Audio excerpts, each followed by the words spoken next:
Satu Sukamaju dan yang terhormat rekan-rekan sejawat SD Negeri 1 Sukamaju. Alhamdulillah, puji syukur kita panjatkan kepada Allah Subhanahu wa Ta'ala, di mana pada hari ini kita dapat berkumpul di ruangan hari ini untuk melakukan sosialisasi tentang diseminasi budaya positif.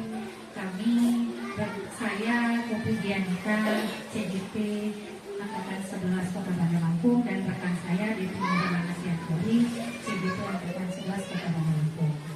Dalam hal ini kami membuka selaku Wakil Kepala Sekolah untuk memberikan sambutannya.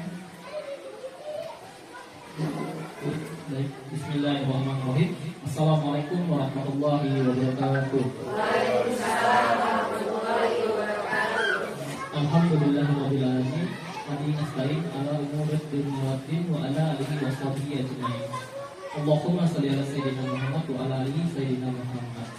Alhamdulillah, hari ini kita dapat berkumpul. Bapak Ibu meminta waktunya, meminta kesediaannya untuk kegiatan yang luar biasa baik hari ini, yaitu diseminasi tentang budaya positif. Di sini ada dua orang CGP kita, yaitu Ibu Kopi Dianita dan Ibu Devi Nurwana Stianturi. Mereka berdua adalah CGP Angkatan 11 yang sedang menempuh pendidikan guru penggerak dan sedang dalam modul 1.4 tentang disiplin positif. Bagaimana disiplin positif ini bukan hanya untuk mereka berdua, tapi tujuan dari disiplin positif ini adalah seluruh warga sekolah. Maka dengan ini Ibu Kopi dan Ibu Devi melakukan kegiatan yang namanya aksi nyata, yaitu diseminasi budaya positif. Harapannya apa yang mereka pelajari bukan hanya diterima oleh Ibu Kopi maupun Ibu Devi, tapi melainkan juga seluruh warga sekolah, terutama kita sebagai guru-guru yang akan mentransfer bukan hanya knowledge, bukan hanya pengetahuan, tapi juga skill kepada anak-anak, sehingga apa yang sudah mereka pelajari juga bisa diterapkan oleh seluruh warga sekolah. Seperti itu. Harapannya nanti silakan kita semua melihat apa yang disampaikan, apa yang dipaparkan oleh beliau berdua ini. Insya Allah sangat banyak manfaatnya dan bisa kita terapkan di kelas. Walaupun kita belum mengikuti CGP, ibu-ibu, bapak-bapak belum mengikuti CGP, tapi sudah mendapat manfaatnya. Nah, itulah salah satu keunggulan dari pendidikan guru penggerak. Saya harap nanti kita menyimak dengan baik, lalu apa yang belum dipahami silakan ditanyakan. Setelah itu harapan saya sama-sama kita bisa mengimplementasikannya, menerapkannya di lingkungan sekolah kita. Itu yang menjadi harapan saya. Saya akhiri. Wassalamualaikum warahmatullahi wabarakatuh. Waalaikumsalam warahmatullahi wabarakatuh. Baiklah teman-teman, di sini yang akan saya sosialisasikan ialah diseminasi budaya positif, yang yaitu latar belakangnya tentang budaya positif ini ialah di sekolah ini sangat penting untuk diketahui dalam upaya menciptakan lingkungan sekolah yang kondusif dan mendukung proses belajar mengajar. Salah satu tokoh yang sangat berpengaruh dalam perkembangan pendidikan di Indonesia ini adalah Ki Hajar Dewantara.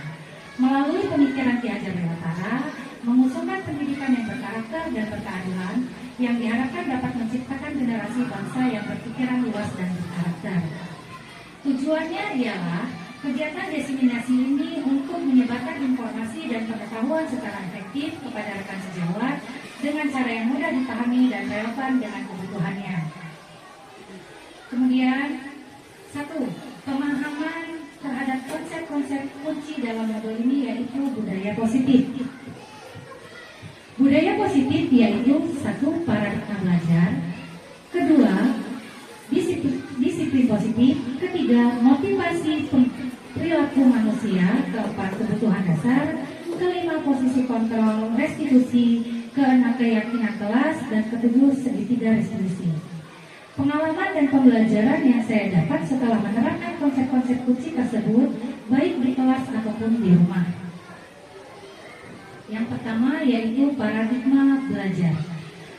Ilusi guru mengontrol murid, pada dasarnya kita dapat memaksa murid untuk berbuat sesuatu jika murid tersebut memilih untuk tidak melakukannya. Ilusi bahwa semua pengetahuan positif efektif dan bermanfaat, penguatannya positif atau bujukan adalah bentuk-bentuk kontrol. Kemudian, ilusi bahwa kritik dan membuat orang merasa bersalah dapat menguatkan karakter, menggunakan kritik dan rasa bersalah untuk mengontrol murid menuju pada identitas gagal. Ilusi bahwa orang dewasa memiliki hak untuk memaksa. Banyak orang dewasa yang percaya bahwa mereka memiliki tanggung jawab untuk membuat murid-murid membuat hal-hal tertentu. Paradigma belajar dari stimulus responnya dan teori kontrolnya. Stimulus respon yang pertama yaitu realitas atau kebutuhan kita sama. Kalau teori kontrol, realitas itu kebutuhan kita berbeda. Kedua, semua orang melihat hal yang sama. Teori kontrolnya, setiap orang memiliki gambaran yang berbeda. Yang ketiga, kita mencoba mengubah agar orang berpandangan sama dengan kita. Teori kontrolnya, kita berusaha memahami pandangan orang lain tentang dunia. Keempat, perilaku buruk dilihat sebagai salah satu kesalahan. Teori kontrolnya, semua perilaku memiliki tujuan. Kemudian kelima, orang lain bisa mengontrol saya. Teori kontrolnya, hanya Anda yang bisa mengontrol diri Anda. Yang keenam, saya bisa mengontrol orang lain. Teori kontrolnya, Anda tidak bisa mengontrol orang lain. Yang ketujuh, pemaksaan ada pada saat bujukan gagal. Teori kontrolnya, kolaborasi dan konsensus menciptakan pilihan-pilihan baru. Dan yang terakhir, model belajar menang atau kalah. Teori kontrol yang benar yaitu model berpikir menang-menang. Kemudian lanjut yang kedua, disiplin positif. Tujuan dari disiplin positif adalah menanamkan motivasi yang ketiga pada murid-murid kita, yaitu untuk menjadi orang yang mereka inginkan dan menghargai diri sendiri dengan nilai-nilai yang mereka percaya. Ketika murid-murid kita memiliki motivasi tersebut, mereka tidak memiliki motivasi terintrinsik dan berdampak jangka panjang. Motivasi yang tidak akan terpengaruh pada adanya hukuman atau hadiah. Mereka akan tetap berperilaku baik dan berlandaskan nilai-nilai kebajikan karena mereka ingin orang yang menjunjung tinggi nilai-nilai yang mereka hargai atau mencapai suatu tujuan. Terakhir, belajar tentang disiplin positif tidak harus dengan memberikan hukuman. Justru adalah salah satu alternatif terakhir dan baik perlu tidaknya digunakan sama sekali. Dalam budaya ini, makna kata disiplin dimaknai menjadi sesuatu yang dilakukan. Bapak Pendidikan Ki Hajar Dewantara menyatakan bahwa di mana ada kemerdekaan, di situ ada disiplin yang kuat. Sungguh pun disiplin itu bersifat disiplin, yaitu kita sendiri yang mewajibkan dengan sekeras-kerasnya. Tetapi itu sama, sebab jika kita tidak cakap melakukan self disiplin, wajiban menguasai yang lain, yaitu mendisiplinkan diri kita. Dan peraturan demikian itulah harus ada di dalam suasana yang merdeka. Ki Hajar Dewantara, pemikirannya konsepsi keteladanan sikap merdeka cetakan kelima 2013 halaman 470.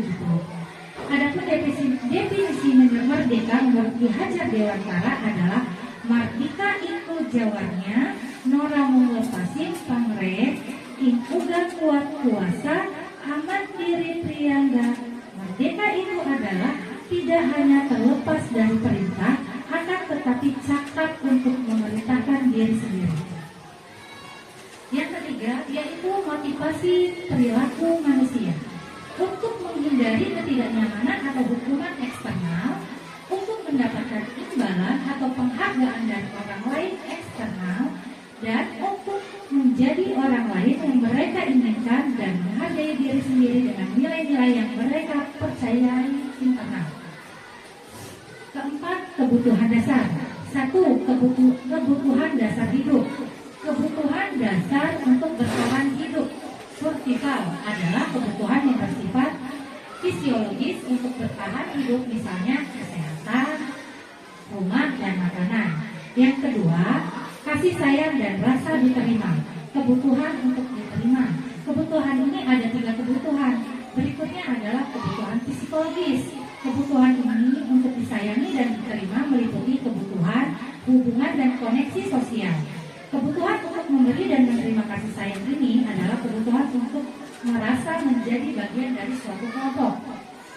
Kemudian ketiga, penguasaan, kebutuhan pengakuan atas kemampuan. Kebutuhan ini berhubungan dengan kekuatan untuk mencapai sesuatu menjadi kompeten, menjadi terampil, diakui atas prestasi dan keterampilan kita, didengar dan memiliki rasa harga diri. Yang keempat, kebebasan, kebutuhan akan pilihan. Kebutuhan untuk bebas adalah kebutuhan akan kemandirian, otonomi, memiliki pemilihan dan mampu mengendalikan arah hidup seseorang. Yang kelima yaitu kesenangan, kebutuhan untuk merasa senang, di mana kebutuhan ini kita akan merasa senang untuk mencari kesenangan bermain dan tertawa. Karena posisi kontrol, yaitu sebagai penghukum, seorang penghukum bisa menggunakan hukuman fisik maupun verbal. Orang-orang yang melakukan posisi penghukum senantiasa mengatakan bahwa sekolah memerlukan sistem atau alat yang lebih menekankan kepada murid-murid lebih dalam lagi. Yang kedua, membuat merasa bersalah. Pada posisi ini, biasanya guru akan bersuara lebih lembut. Pembuat rasa bersalah ini akan menggunakan keheningan yang membuat orang lain tidak merasa nyaman, bersalah atau rendah diri. Yang ketiga, teman. Kita sebagai guru memposisikan diri ini dengan tidak menyakiti murid, namun akan tetapi berupaya mengontrol murid melalui persuasi atau posisi teman pada guru bisa negatif ataupun positif. Yang ketiga yaitu sebagai pemantau, di mana kita sebagai guru memantau atau mengawasi. Pada saat kita mengawasi, kita bertanggung jawab atas perilaku orang-orang yang kita awasi. Dan yang terakhir sebagai manajer. Posisi terakhir ini, manajer adalah posisi di mana guru membuat sesuatu bersama dengan murid, mempersilakan murid mempertanggungjawabkan perilakunya, mendukung murid agar dapat menemukan solusi atas permasalahannya sendiri. Contoh posisi kontrol, yaitu satu sebagai penghukum, yaitu patuhi aturan saya atau awasi. Kamu selalu salah, selalu, pasti selalu dan terakhir selesai. Untuk pembuat merasa bersalah, ibu sangat kecewa sekali dengan kamu. Berapa kali ibu harus memberitahu kamu bagaimana coba kalau orang-orang tua kita tahu bagaimana kamu berbuat begini. Yang ketiga, menjadi teman. Ayo bantu demi ibu. Ayo ingat tidak bantuan ibu selama ini. Ya sudah, kali ini tidak apa-apa, nanti ibu bantu bereskan. Yang keempat, sebagai pemantau. Peraturannya apa? Apa yang telah dilakukan? Sanksi atau konsekuensinya apa? Yang kelima, sebagai manajer. Apa yang kita lihat ini yaitu kembali kepada keyakinan kelas. Apakah kamu meyakininya? Jika kamu meyakininya, apakah kamu bersedia memperbaikinya? Dan jika kamu memperbaikinya, hal ini menunjukkan tentang apa dirimu dan apa rencana untuk memperbaiki hal ini. Kemudian keyakinan kelas. Pembentukan keyakinan kelas yaitu meyakinkan sifat lebih abstrak daripada peraturan yang lebih rinci dan konkret. Keyakinan kelas berupa pernyataan-pernyataan belum pesan. Pernyataan keyakinan kelas senantiasa dibuat dalam bentuk positif. Keyakinan kelas hendaknya tidak terlalu banyak, sehingga mudah diingat dan mudah dipahami kita sebagai warga kelas. Keyakinan kelas sebaiknya sesuatu yang dapat diterapkan di lingkungan. Semua warga kelas hendaknya ikut berkontribusi dalam pembuatan keyakinan kelas lewat kegiatan curahkan atau pendapat. Yang terakhir, bersedia meninjau kembali keyakinan kelas atau waktu ke waktu. Nah, di sini saya membuat praktik baik tentang kesepakatan kelas atau keyakinan kelas ya, Bapak Ibu sekalian. Keyakinan kelas yang saya buat karena saya mengajar di kelas 1 sekolah dasar. Jadi karena anak kelas 1 belum bisa membaca, saya buat saya membuat gambar yang mudah dipahami oleh anak kelas 1. Ya, untuk kelas rendah saya membuat gambar yang mudah dipahami dan setiap anak saya beri foto mereka masing-masing. Jadi anak semua menyuarakan pendapatnya sesuai gambar yang mereka inginkan. Jadi kesepakatan kelas ini bukan kita sebagai guru yang membuat kesepakatannya, tapi semua warga kelas membuat kesepakatannya. Jadi anak maju satu persatu menempelkan kesepakatannya sesuai dengan gambar. Jika di kelas tinggi bisa menulis sticky note sesuai kebutuhan yang ada pada kelas masing-masing. Intinya, pada praktek keyakinan kelas ini, semua warga sekolah, warga kelas dilibatkan, bukan hanya guru yang terlibat. Jadi guru dan anak terlibat dalam kesepakatan ini. Yang terakhir, yaitu segitiga restitusi. Segitiga restitusi itu ada 3, yaitu menstabilkan identitas, validasi tindakan yang salah, meyakinkan keyakinan, menanyakan keyakinan. Yang pertama yaitu menstabilkan identitas. Bagian dasar ini pada segitiga restitusi ini tujuannya untuk mengubah identitas anak dari orang-orang yang gagal karena melakukan kesalahan kepada orang yang sukses. Kedua, validasi tindakan yang salah. Validasi ini dalam setiap tindakan kita dilakukan dengan tujuan yaitu memenuhi kebutuhan dasar. Kalau kita memahami kebutuhan dasar yang mendasari sebuah tindakan, kita tidak akan dapat menemukan cara-cara paling efektif untuk memenuhi kebutuhan dasar tersebut. Kemudian yang terakhir, menanyakan keyakinan kelas.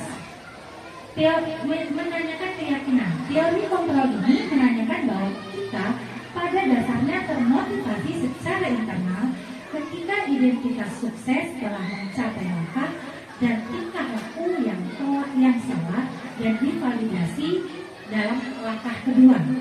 Maka anak akan siap untuk dihubungkan dengan nilai-nilai yang dapat dipercaya dan bertindak menjadi yang dia inginkan.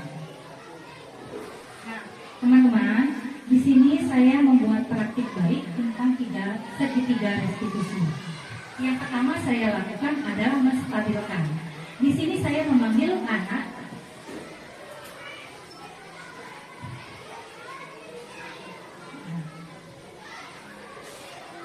Di sini saya memanggil anak, salah satu anak di dalam kelas.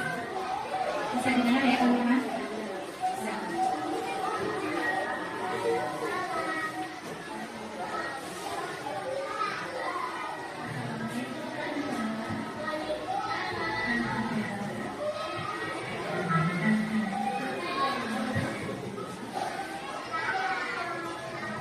Di sini saya menanyakan kepada anak kenapa dia setiap hari tidak membawa jadwal pelajaran sesuai dengan jadwalnya. Jadi si Kalika ini membawa jadwal tidak sesuai dengan jadwal. Jadi saya memanggil si Kalika agar kenapa dia tidak membawanya. Kemudian anak ini bercerita. Anak kelas 1, anak itu biasanya selalu jujur ya di depan ibu. Jadi Kalika bercerita, "Ibu, saya kenapa kalian nggak bawa jadwal pelajarannya? Saya tinggal sama nenek, jadi neneknya nggak membereskan buku pelajarannya. Karena kelas 1 kan jadwal masih sendiri karena belum bisa baca. Kemana mamanya? Mamanya keluar jadi TKW di luar negeri.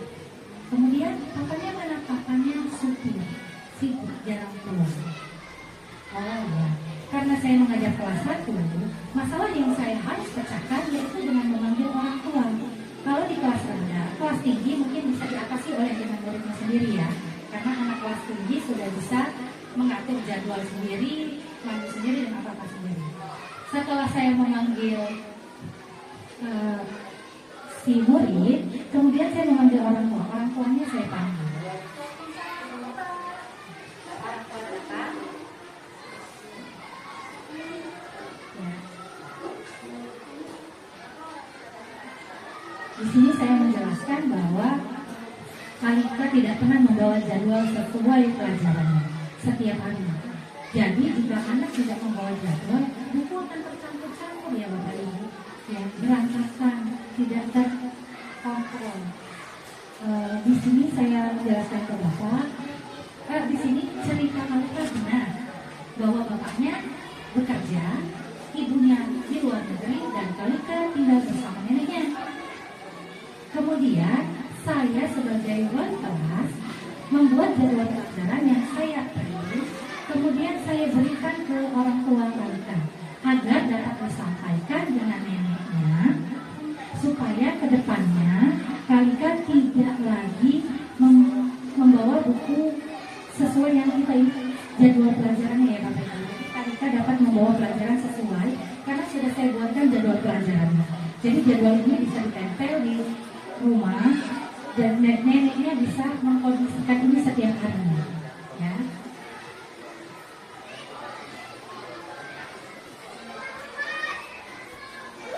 Ya. Setelah saya melakukan ini, alhamdulillah, mulai setelah kegiatan ini saya lakukan, keesokan harinya Kalika sudah terarah membawa buku sesuai dengan jadwal. Jadi untuk keyakinan kelas ini, kita sebagai guru mencari dulu, menstabilkan dulu. Setelah menstabilkan ada di mana sih kesalahannya, setelah itu cari titik salahnya ada di mana. Kemudian kita meyakinkan kembali di mana solusinya yang terbaik agar anak ini ke depannya menjadi lebih baik lagi. Lanjut.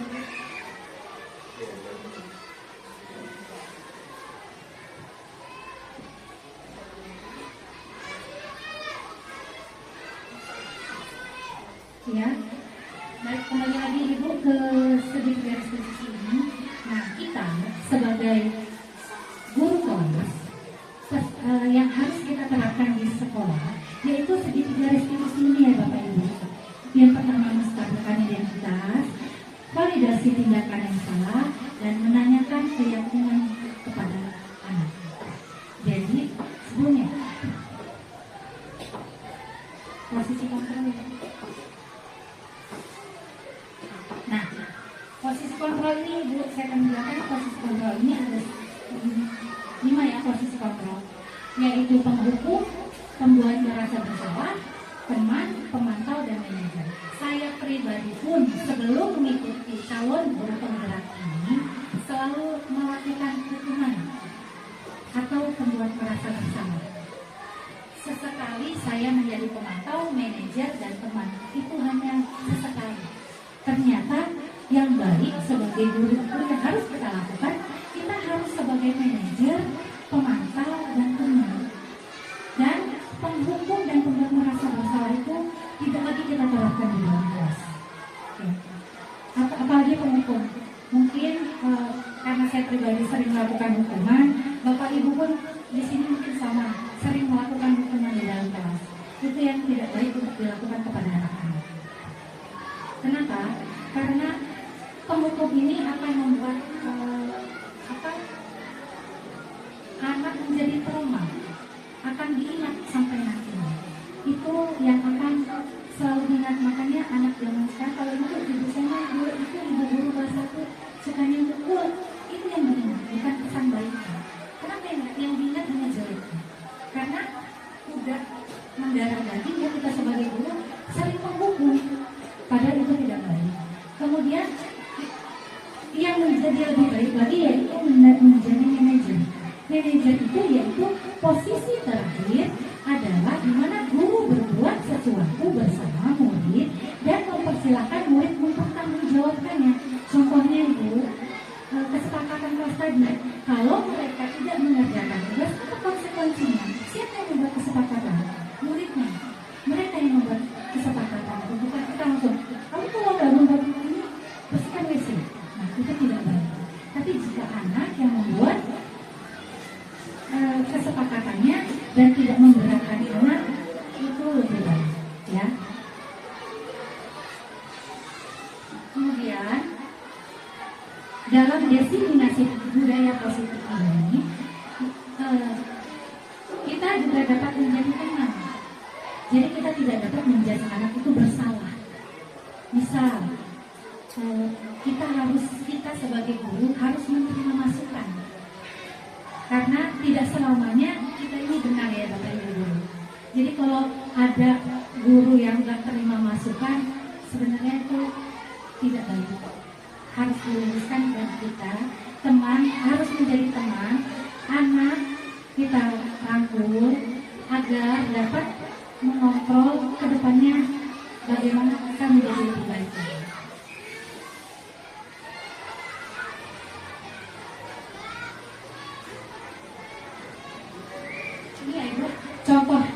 yang tadi sudah saya jelaskan, penghukum, pembuat merasa bersalah, teman, pemantau dan manajer. Nah, bisa dilihat ya, bisa jelas bahwa penghukum itu kedepannya tidak lagi kita lakukan di dalam kelas. Karena mematuhi aturan atau kawasan, kamu selalu saja salah, selalu pasti dan terakhir selesai. Kemudian yang kedua, membuat merasa bersalah. Ibu sangat kecewa sekali dengan kamu. Selalu kita biasanya melakukan kelas, ibu gak suka dengan perlakuannya ini, jangan ganggu kawannya. Itu membuat merasa bersalah kepada si anak. Anak menjadi korban. Kemudian teman, ayo bantu ibu. Ayo, tadi apa yang belum kamu kerjakan? Ada ajakan kita sebagai teman. Jadi kita tidak ada batasan, terus saya guru dan ini adalah kita rangkul menjadi teman. Teman atau anak. Kemudian sebagai pemantau, peraturan apa yang telah kamu lakukan, sanksi dan konsekuensi apa yang akan diterima.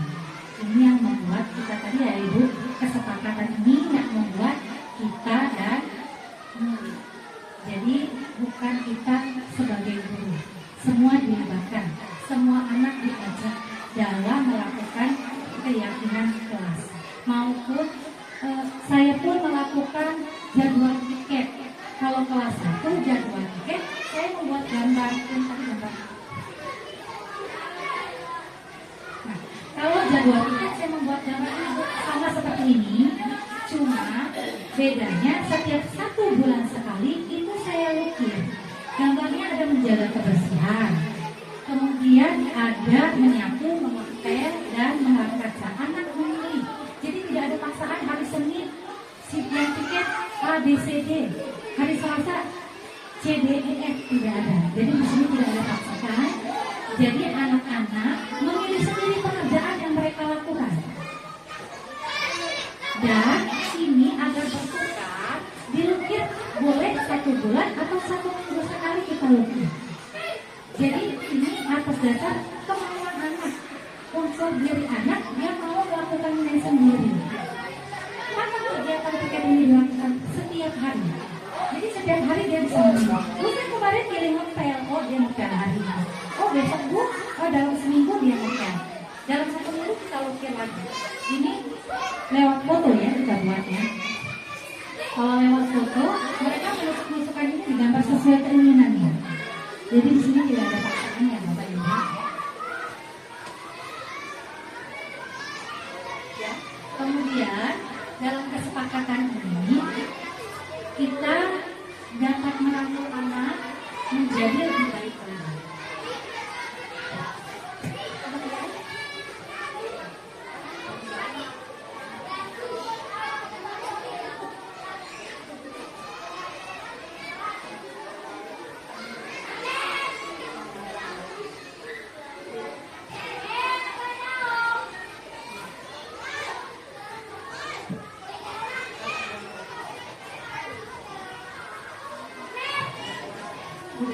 Saya sebagai calon guru penggerak dalam guru penggerak ini banyak ilmu yang saya dapat ya Bapak Ibu.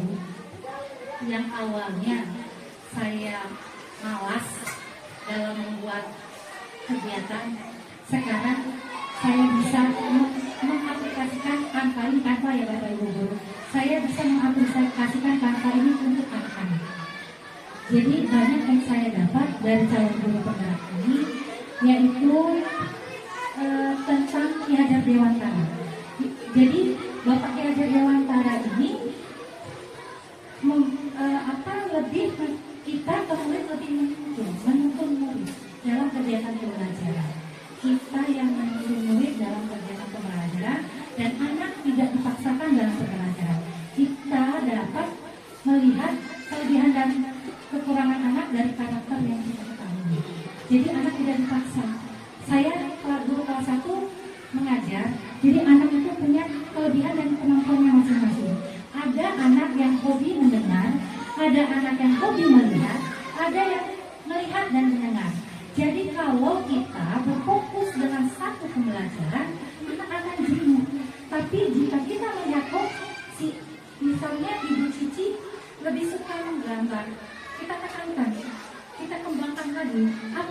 kelebihan pada diri anak. Kemudian jangan menotok satu pelajaran yang kita mau, karena anak punya kemampuannya masing-masing. Jadi kalau dia lebih suka menulis, kita tekankan di menulisnya. Lebih suka menggambar, kita tekankan di menggambar. Ya, demikian penjelasan dari saya. Akan dilanjutkan oleh calon guru penggerak SD Negeri 1 Sukamaju, yaitu Ibu Devi Nurwana Siakur. Ibu Devi. Ya, terima kasih Bapak Ibu, terima kasih Ibu Popi. Sebelum saya membacakan aksi nyata saya tentang budaya positif, saya mau undang Bapak Ibu untuk berdiri. Kita mau ada activity sebentar. Mari Bapak Ibu. Ya, tangan kiri dulu ya. Kalau tangan kiri hitungan 1 seperti ini, 2 seperti ini. Jadi sampai 6. 1, 2, 3, 4, 5, 6.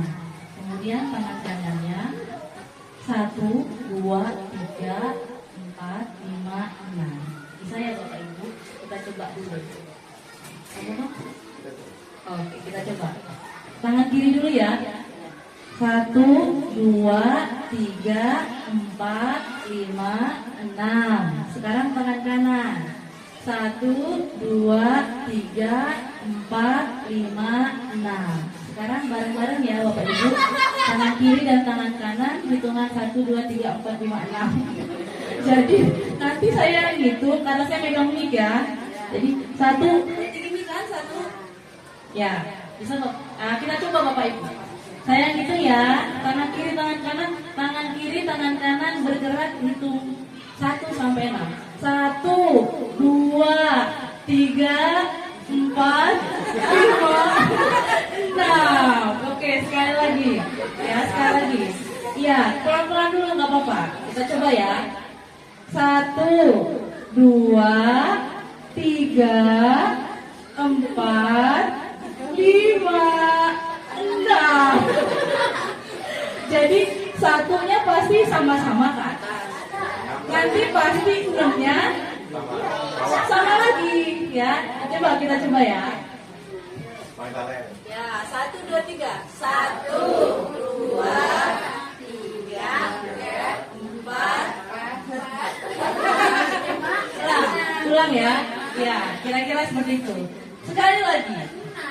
Iya. Jadi 1 sama 6 itu perkiraan sama. Iya, kita coba. Iya.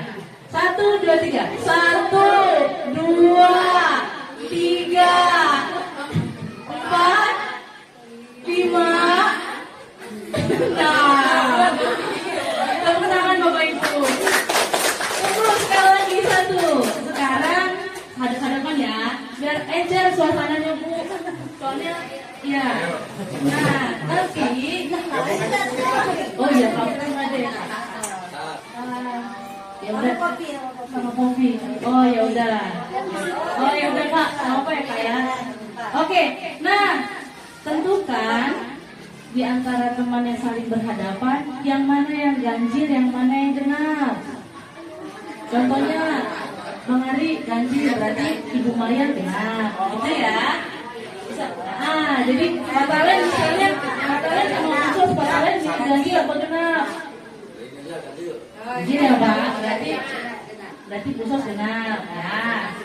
Nah, nanti pada saat saya bilang terus 1 ya kata Ibu ya.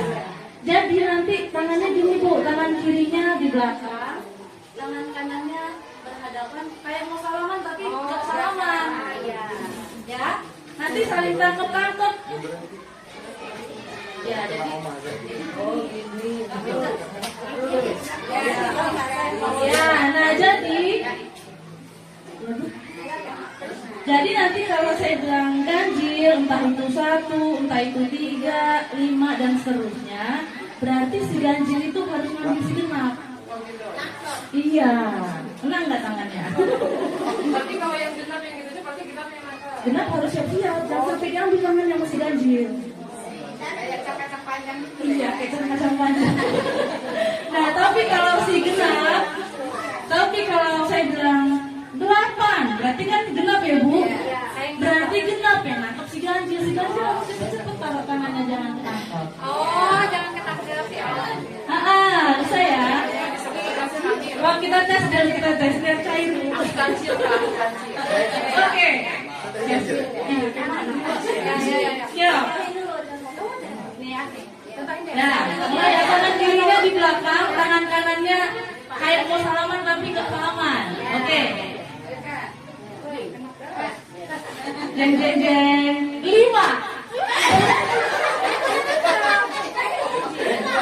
Ya, ini dong. Oke.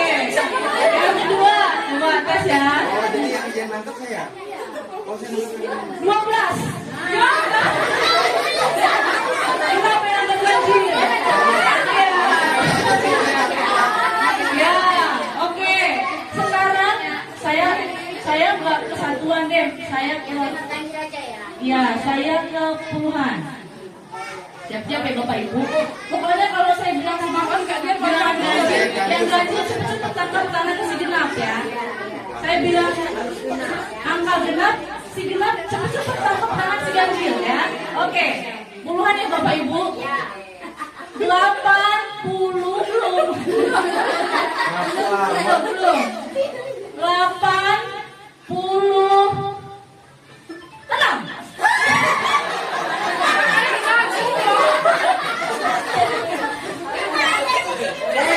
Siapa yang mana? Iya.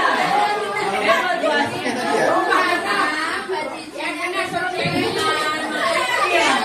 Tadi saya juga lihat ada yang menyodorkan tangan sendiri, ada yang mengikuti, ada yang menangkap, beda-beda ya. Oke, sekarang hasil pembagian. Pembagian ya Bapak Ibu. Iya, pasti pembagian yang gampang lah. Siap-siap ya Bapak Ibu. Siapa tahu hasil pembagiannya itu bilangan ganjil. Atau siapa tahu hasil pembagiannya bilangan genap. Ya. Siap-siap Bapak Ibu, saya juga mikir. 12 belum. Dibagi 3.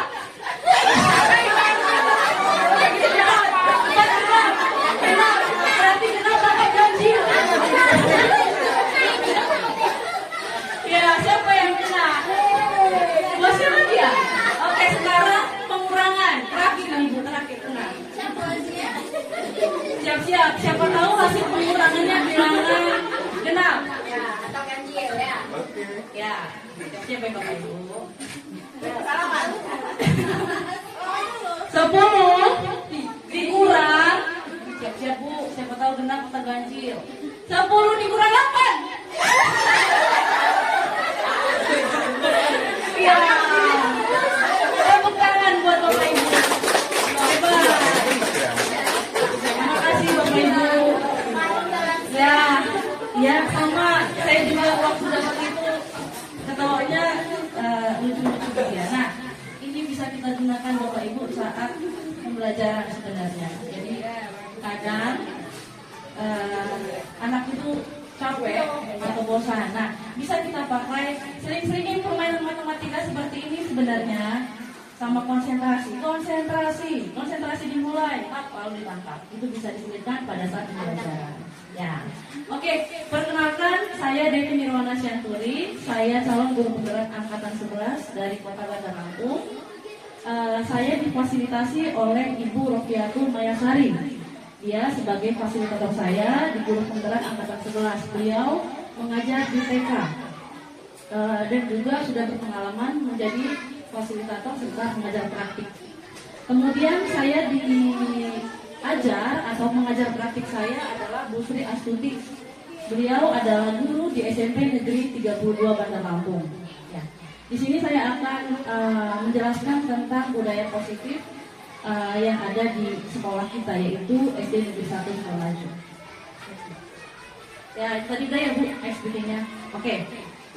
Seorang guru yang baik itu harus memiliki kemampuan dalam mewujudkan budaya positif di sekolah. Apa saja sih budaya positif itu? Yang pertama, budaya positif itu bisa berjalan kalau dia menerapkan konsep inti. Yang pertama, disiplin positif. Kemudian yang kedua, motivasi perilaku manusia. Biasanya ada hukuman, ada penghargaan. Jadi seseorang itu biasanya bisa berperilaku baik, biasanya ada motivasinya. Apa karena saya takut hukuman, atau karena saya ingin diberi penghargaan? Biasanya seperti itu ya.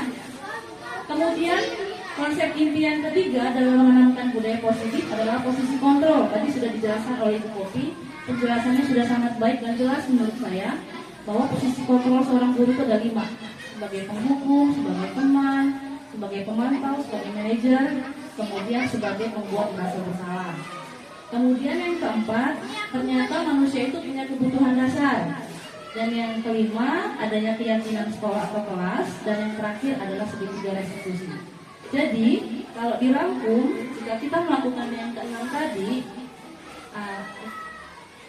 ya, budaya positif di sekolah kita pasti dapat berjalan dengan baik. Kita lanjut ke yang motivasi perilaku manusia. Ya, motivasi perilaku manusia itu ada 3. Yang pertama, dia menghindari hukuman atau ketidaknyamanan. Jadi dalam diri seseorang siswa itu biasanya ada motivasi, aku mau nurut sama Bu Devi karena aku takut dihukum. Biasanya seperti itu ya. Kemudian yang kedua, karena motivasinya untuk mendapatkan imbalan atau penghargaan dari orang lain. Jadi biasanya siswa itu atau kita sendiri mungkin akan melakukan sesuatu, motivasinya supaya dapat penghargaan atau imbalan. Kemudian yang ketiga, untuk menjadi orang yang mereka inginkan atau menghargai diri sendiri dengan nilai yang mereka percaya. Biasanya ini muncul dari diri sendiri. Inilah namanya motivasi intrinsik. Jadi contoh ya Bu, datang ke sekolah tanpa ada kepala sekolah tepat waktu, karena saya merasa bertanggung jawab dengan diri saya sendiri, berarti dia sudah melakukan motivasi yang ketiga, yaitu motivasi intrinsik dari dalam diri sendiri. Nah, ini juga tadi sudah dijelaskan oleh Bu Popi, sangat cukup jelas bahwa kalau kita lihat di kotak paling atas itu ada identitas gagal sama identitas sukses. Nah, tergantung di kita sebenarnya. Kita mau buat anak itu mau menjadi seseorang yang punya identitas gagal atau mempunyai identitas sukses.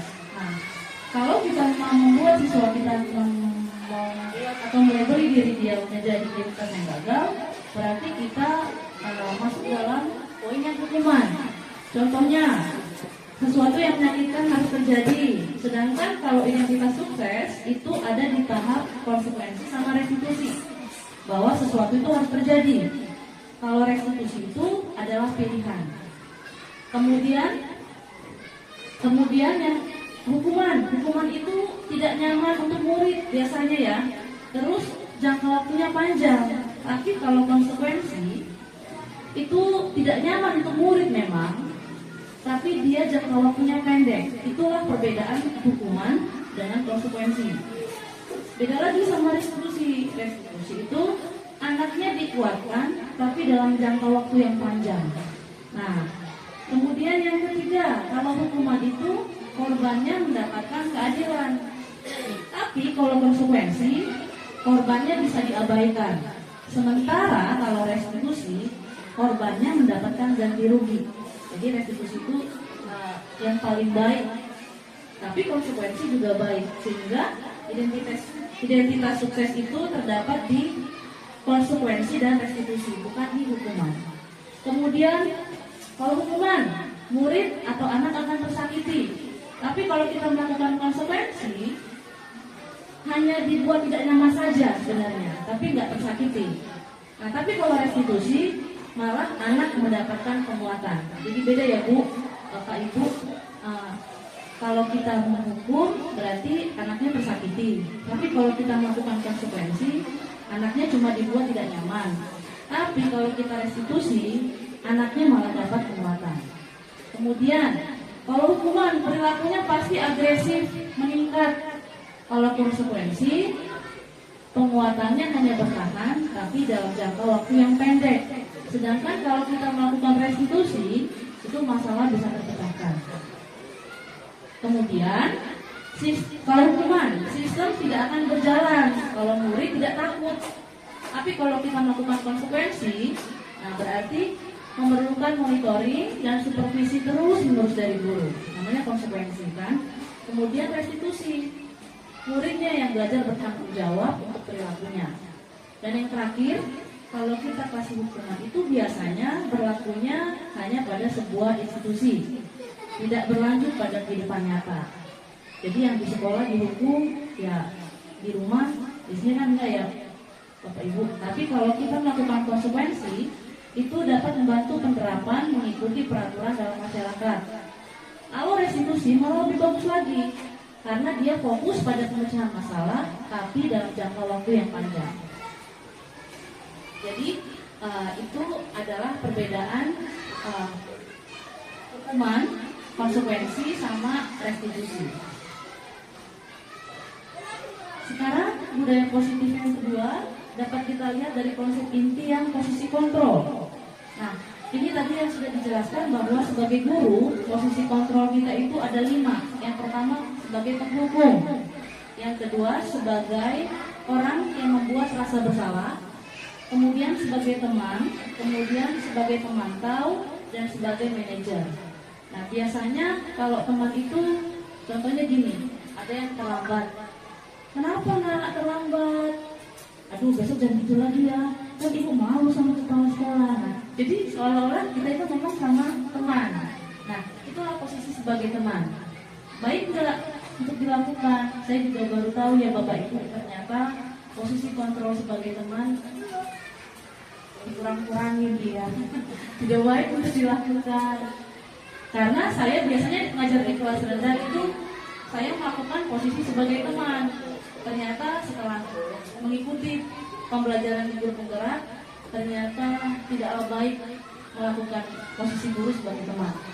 Tetapi perlu dilakukan hanya melihat situasi saja, kira-kira seperti itu. Tapi kalau terus-terusan, nanti anaknya jadi anggap remeh dengan gurunya. Kalau kita terus-menerus membuat diri kita posisinya sebagai teman. Nah, ya, kemudian kalau yang membuat orang merasa bersalah itu contohnya gini, kamu ini gimana sih? Buat salah, kamu tuh tahu nggak sih? Kamu tuh udah mengecewakan ibu. Jadi kita itu lebih kepada nyerang batinnya gitu. Seolah-olah dia itu udah bersalah banget. Nah itu ya. Kalau pembuat bersalah itu biasanya guru berkata, kamu ini udah mengecewakan bapak ibu loh nak. Nah, tapi kalau sebagai teman, lakukan untuk ibu ya. Nanti kalau sudah beres, kasih tahu ibu ya nak ya. Nah itu kalau teman. Tapi kalau guru sebagai penghukum, biasanya guru bilang seperti ini. Kalau kamu tidak melakukannya, ibu akan panggil orang tuamu. Biasanya gitu ya. Atau kalau kamu nggak melakukannya, nanti kamu gak naik kelas. Nah, kalau itu posisi guru sebagai penghukum. Nah, kalau posisi guru sebagai pemantau, biasanya yang guru ngomongin apa? Biasanya yang guru bilang adalah, kamu melakukan kesalahan, apa peraturan yang sudah kamu langgar? Atau apa konsekuensinya? Apa yang telah kamu lakukan? Apa yang terjadi? Itu kalau guru sebagai pemantau. Jadi dia lebih nanya ke muridnya. Nah, yang lebih baik dan yang lebih tepat untuk digunakan adalah posisi guru sebagai manajer. Bagaimana guru berkata? Guru berkata dengan hal seperti ini. Apa yang kita yakini nak? Apa kamu meyakini hal tersebut? Kalau kamu meyakininya, kamu perbaikinya. Kalau kami memperbaikinya, jadi kira-kira hal tersebut akan menggambarkan apa tentang kamu nak? Nah, dia lebih membuat anak itu seperti mencari jawabannya sendiri. Iya, betul. Jadi dia yang berbuat salah, dia yang harus sadar dia salah. Dia juga yang mencari tahu apa solusinya. Itulah posisi kontrol guru sebagai manajer. Next. Nah, ini ya, posisi kontrol guru itu ada 5, sebagai penghukum, sebagai pembuat merasa bersalah, sebagai teman, sebagai pemantau, dan sebagai manajer. Kalau kita melakukan yang pertama dan yang kedua, maka yang kita dapatkan adalah identitas murid dan gagal. Tapi kalau 3, 4, 5, ya diharapkan yang kita dapatkan adalah identitas murid yang sukses. Tapi kalau kita melakukan yang kelima yaitu manajer, itu berarti ada motivasi intrinsik dalam diri siswa. Ini tadi yang sudah saya jelaskan sedikit ya Bapak Ibu. Kalau penghukum itu biasanya ada kata seperti ini, kamu selalu aja salah, selalu, pasti selalu yang terakhir selesainya. Udahlah, patuhi aturan saya, awas ya. Nah, biasanya itu penghukum. Kalau hasilnya kemungkinan murid marah dan mendendam atau dia bisa bersifat agresif. Bisa jadi sesudah kembali duduk, murid itu akan coret-coret bukunya atau meja. Lebih buruk lagi kalau pas dia pulang sekolah, murid lihat motor atau mobil bapak ibu gurunya, dia akan gores kendaraannya karena ada dendam, ya. Ya, itu kalau posisi guru sebagai penghukum. Biasanya dampaknya muridnya akan dendam aja. Nah, kalau posisi guru sebagai pembuat merasa bersalah, biasanya guru mengatakan seperti ini, ibu sangat kecewa sekali dengan kamu. Atau, berapa kali ibu harus beritahu kamu ya? Atau, gimana coba kalau orang tuamu tahu kalau kamu buat gini? Nah, jadi, dia itu lebih kepada buat anak merasa bersalah, kira-kira seperti itu. Nah, apa hasilnya? Hasilnya, murid memang betul akan merasa bersalah. Bersalah telah mengecewakan ibu atau bapak gurunya. Murid akan menjadi orang yang merasa gagal. Sama dia itu merasa dia nggak sanggup bahagiain orang lain. Kadangkala sikap seperti ini malah lebih berbahaya daripada sikap penghukum. Karena emosinya akan tertanam rapat di dalam, karena dia menahan perasaan, karena dia selalu disalahin, ya. Jadi biasanya menurut ilmu penelitian, biasanya kalau muridnya selalu disalahkan, terus tertanam, biasanya malah lebih parah dampaknya daripada yang posisi guru sebagai penghukum. Nah, ini posisi teman, ini yang saya lakukan, dan ternyata saya salah. Nah, guru akan berkata, ayo bantulah demi ibu ini nak, atau ayo ingat, tidak bantuan ibu selama ini sama kamu, atau ya sudah nak, kali ini nggak apa-apa ya, nanti ibu yang beresin. Biasanya kata-kata atau kalimat seperti itu yang bisa kita gunakan bersama murid, kita memposisikan diri kita sebagai teman dia. Gitu. Apa hasilnya?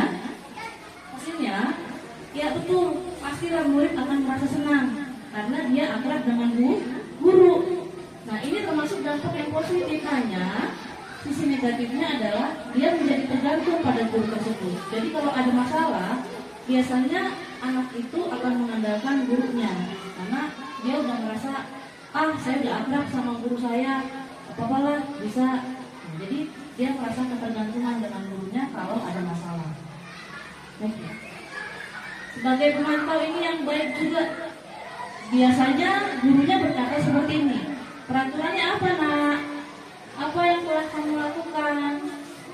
Sanksi atau konsekuensi apa kalau kita melanggar itu nak? Nah, jadi dia lebih kepada nanya, ya, pemantau itu dia nanya, tapi dia masih tahu juga kira-kira dia ini melakukan pelanggaran apa. Yang terakhir, hasilnya, kalau kita memposisikan kita sebagai semasta, hasilnya adalah murid memahami konsekuensi yang harus dijalankan karena telah melanggar salah satu peraturan sekolah. Dia paham, tapi guru tidak menunjukkan suatu emosi yang berlebihan. Jadi kalau dia marah, dia nggak kelihatan marahnya. Jadi anak juga tidak merasa kalau dia itu berbuat salah. Jadi tapi murid tetap dibuat tidak nyaman karena dia diingatkan sudah melakukan pelanggaran apa. Jadi murid tetap tidak nyaman, tetapi posisi guru di sini wajah emosinya tidak berlebihan, ya, tidak seperti orang marah atau tidak seperti orang yang membuat rasa bersalah. Nah, inilah yang terakhir, posisi kontrol yang baik yang harus diterapkan oleh guru adalah manajer. Seorang manajer akan berkata seperti ini, apa yang kita yakini nak? Nah, ini kembali ke keyakinan kelas yang sudah dibuat sebelumnya. Apakah kamu meyakininya? Jika kamu meyakininya, bersedia nggak kamu perbaikinya? Atau jika kamu perbaiki ini, hal ini menunjukkan apa tentang dirimu? Terus rencana apa yang kamu lakukan untuk memperbaiki hal ini? Jadi manajer ini adalah peran guru yang baik, karena anak yang melakukan kesalahan, anak yang jawab, anak sendiri nanti yang memberikan solusi atas permasalahan yang dilakukan.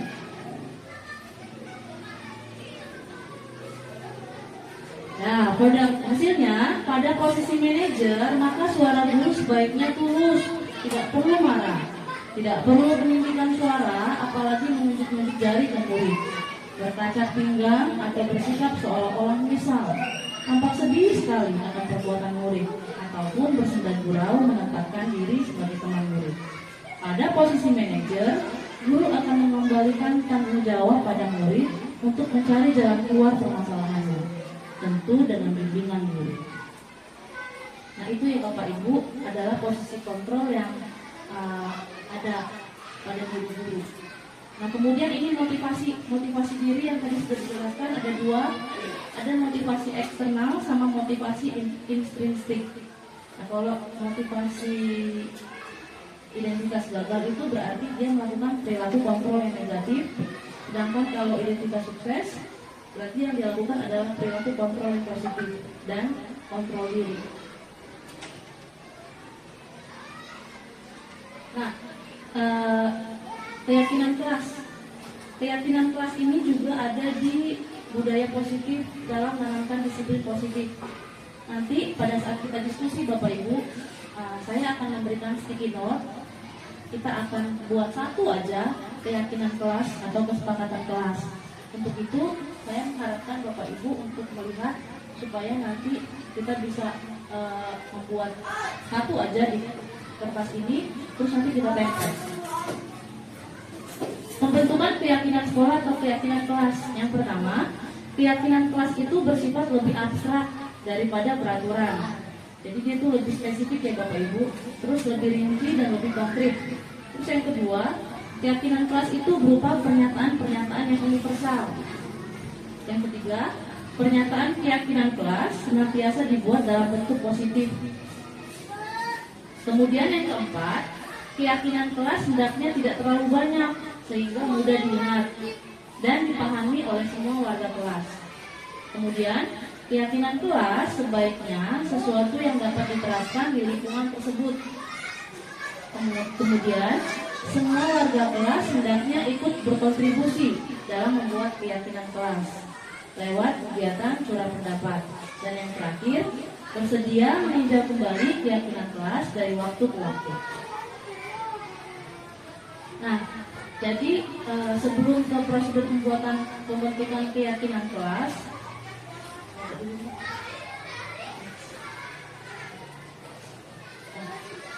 jadi sebelumnya saya telah membuat di kelas 2A karena saya mengajar di kelas rendah pas awal. Jadi sebelum saya membuat ini, sebelumnya saya WA orang tuanya dulu ya. Jadi saya bilang ke orang tuanya, nanti orang tuanya menyampaikan ke anak bahwa kita itu mau suasana kelas yang seperti apa. Terus ditulis ya di buku, baru difoto. Kebanyakan anak tulisannya memang saya ingin kelas yang bersih, tertib. Nah, habis itu besoknya pada saat masuk, saya menyuruh anak untuk tulis lagi di sticky note. Kamu pengen kelas yang seperti apa, Nak? Terus ditulis mereka bersih, tertib, kemudian teratur. Tapi yang saya ingat hanya yang 3 itu. Nah, kemudian saya suruh anak-anak menempel di depan apa yang sudah mereka tulis di rumah, dia tulis lagi di sekolah. Nah, tapi sebelum saya melihat hasil mereka, pas saya buka WA, itu saya simpulkan dari ketiga itu saya bisa buat kira-kira ada 10 itu, ya. Jadi itu saya bacakan di kelas. Next sebelumnya.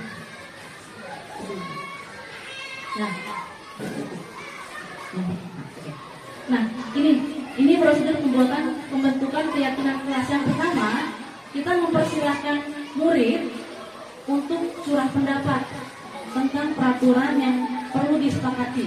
Jadi kita itu mau curah pendapat atau diskusi, kita mau kelas yang seperti apa, Nak? Nah, kemudian yang kedua, dicatat masukan murid, masukan warga di sekolah itu. Kalau misalnya untuk pembentukan keyakinan sekolah berarti warga sekolah, tapi kalau pembentukan keyakinan kelas berarti murid.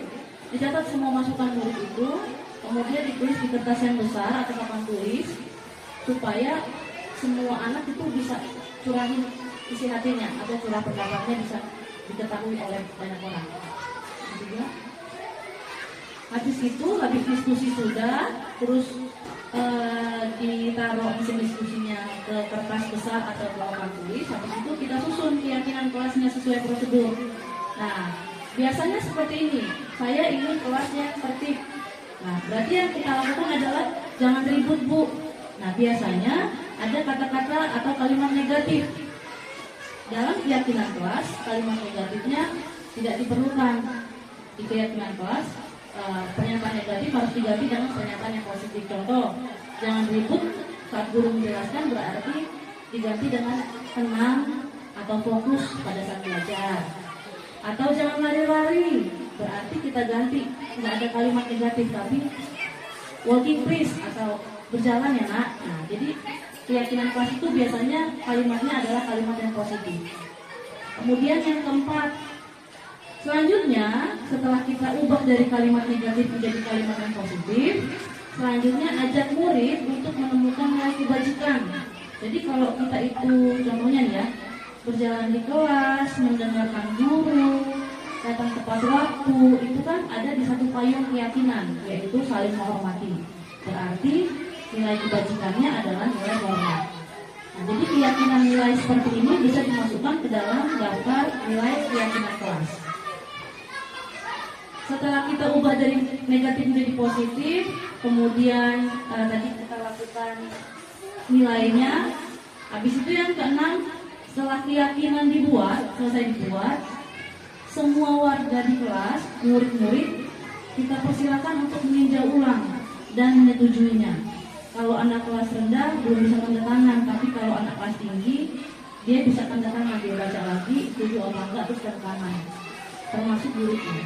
Dan yang terakhir, keyakinan kelas atau sekolah bisa diletakkan di dinding di tempat yang mudah dilihat, dan biasanya itu nggak banyak-banyak, hanya 5 atau 4 supaya bisa dilihat. Jadi beda keyakinan atau kesepakatan kelas dengan peraturan, kira-kira seperti itu. Nah, ini tadi yang saya lakukan. Nah, ini contoh dari kesepakatan kelas 2A. Jadi ada nilai religius, ada nilai peduli, ada nilai hormat, ada nilai santun. Nah, tapi nilai religiusnya contohnya yang dilakukan adalah kami meyakini, kami bersepakat bahwa sebelum dan sesudah belajar anak-anak harus berdoa. Nah, berarti kalau ada anak yang tidak berdoa sebelum atau sesudah belajar, berarti dia melanggar keyakinan kelas pada tahap nilai religius contohnya. Kemudian nilai peduli.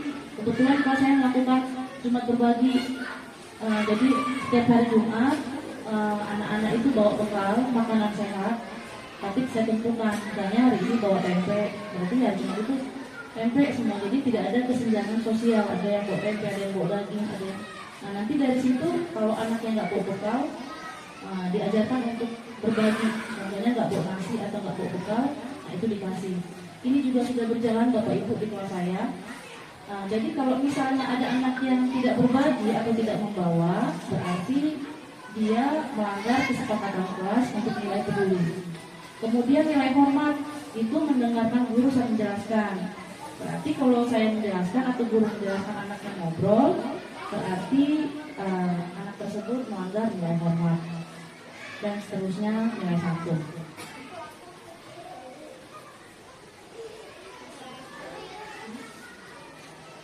Nah, terakhir setelah saya buat kesepakatan kelas, saya undang wali murid untuk datang setelah pulang sekolah. Saya bilang nggak apa-apa nggak hadir, tapi ternyata hadir. Saya bilang tidak perlu semuanya mengingat bangkunya kan, tapi ya adalah semuanya Bapak Ibu. Nah, mereka sepakat dan ikut mendukung untuk anaknya. Misalnya biasanya pengalaman di kelas-kelas sebelumnya ada orang tua murid yang WA saya kalau sakit, tapi Bu, Anissa sakit ya. Nah, tapi ketika kita memanggil orang tua murid, saya menyampaikan bahwa boleh WA, tidak perlu pakai surat, tapi tolong pakai bahasa yang santun gitu kan. Nah, jadi untuk wali murid yang sekarang, kesepakatan kelas ketika murid menyetujui, orang tua juga saya undang supaya mereka juga tahu ternyata anak itu bisa berhasil di kelasnya itu didukung dari keadaan orang tua di rumah juga, ya. Jadi bersikap santun itu sebenarnya bukan sekolah yang ngajarin, tapi lingkungan rumah. Jadi saya minta kerjasama dan dukungan dari orang tua murid supaya yang sudah diajarkan guru di sekolah supaya nggak capek-capek lagi, orang tua juga harus tahu dan mendukung. Kira-kira seperti itu Bapak Ibu. Ini yang terakhir, penjelasan yang terakhir ya, tentang segitiga restitusi. Kita bisa lihat bentuknya saja segitiga ya Bapak Ibu. Pasti ada 3 tahap artinya. Nah, segitiga restitusi itu tahap yang pertama tadi validasi tindakan yang salah. Kemudian menstabilkan identitas, baru menanyakan keyakinan. Next.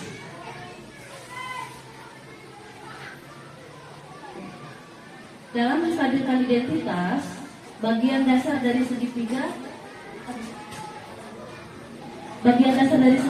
bertujuan untuk mengubah identitas anak dari orang yang gagal karena melakukan kesalahan menjadi orang yang sukses. Jadi anak yang melanggar peraturan karena sedang mencari perhatian adalah anak yang sedang mengalami kegagalan. Jadi dia mencoba untuk memenuhi kebutuhan dasarnya, namun ada benturan. Biasanya dalam menstabilkan identitas, guru bilang seperti ini.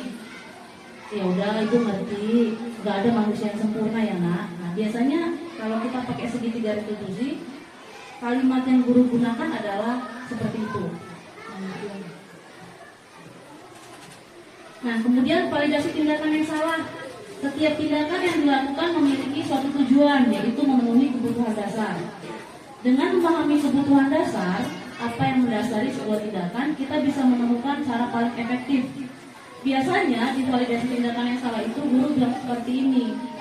Kira-kira kamu tahu nggak kamu berbuat apa? Terus dampaknya apa? Terus itu yang validasi tindakan yang salah. Kemudian yang menanyakan keyakinan, teori kontrol menyatakan bahwa kita pada dasarnya termotivasi secara internal karena identitas sukses telah dicapai di langkah pertama. Dan tingkah laku yang salah telah divalidasi di langkah yang kedua. Maka anak akan siap dan dihubungkan dengan nilai yang dia percaya. Jadi biasanya yang menanyakan keyakinan ini, gurunya bilang seperti ini. Keyakinan apa yang kamu sudah langgar? Apa solusinya? Ibu hargai usaha kamu. Nah, itu ya. Biasanya kalau menanyakan keyakinan, gurunya hanya nanya, anak yang menjawab. Nah ini ada 2 kasus tentang siswa terlambat dan siswa ngobrol saat berbicara.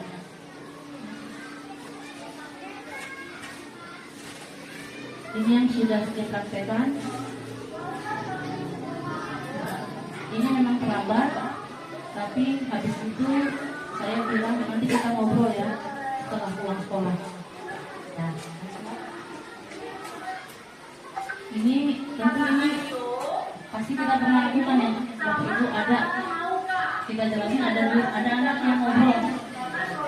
Nah itu saya tegur, tapi saya bilang nanti kita ngobrol ya pas pulang. Artinya nggak dilihat teman-temannya lah kalau kami berbicara.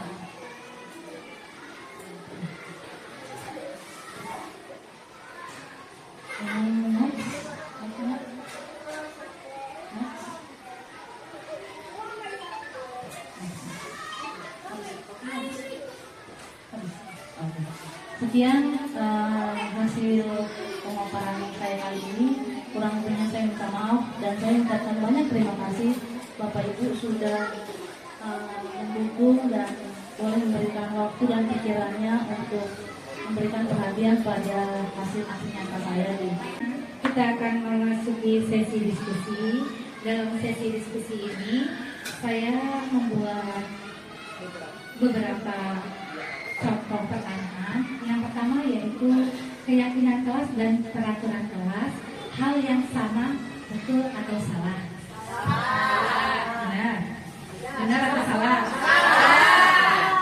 Keyakinan kelas dan peraturan kelas adalah hal yang sama. Jawabannya salah. Berarti di sini teman-teman sudah sedikit memahami apa yang telah kami jelaskan ya teman-teman ya. Sudah dapat membedakan apa itu keyakinan kelas dan peraturan kelas. Itu merupakan hal yang berbeda ya.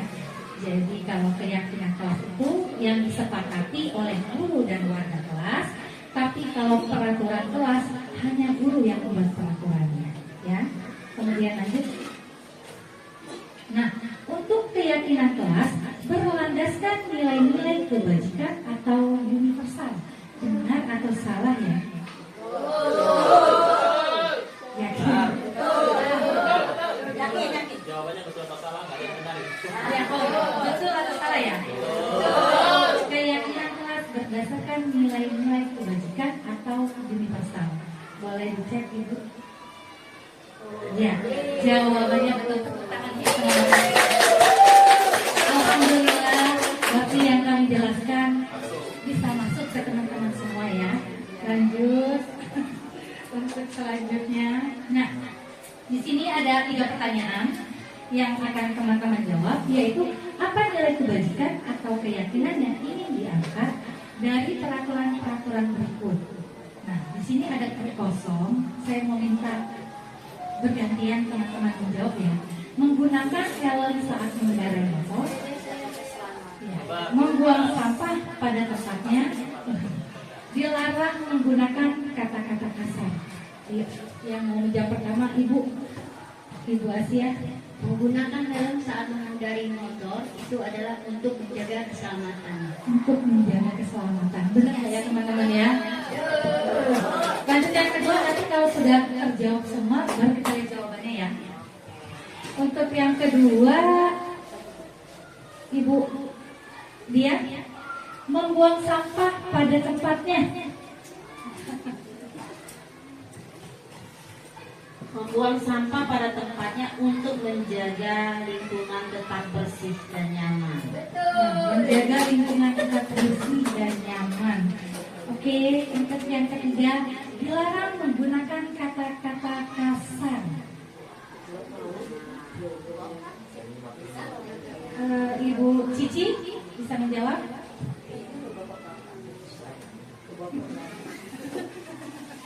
Dilarang menggunakan kata-kata kasar, mengutamakan sopan santun.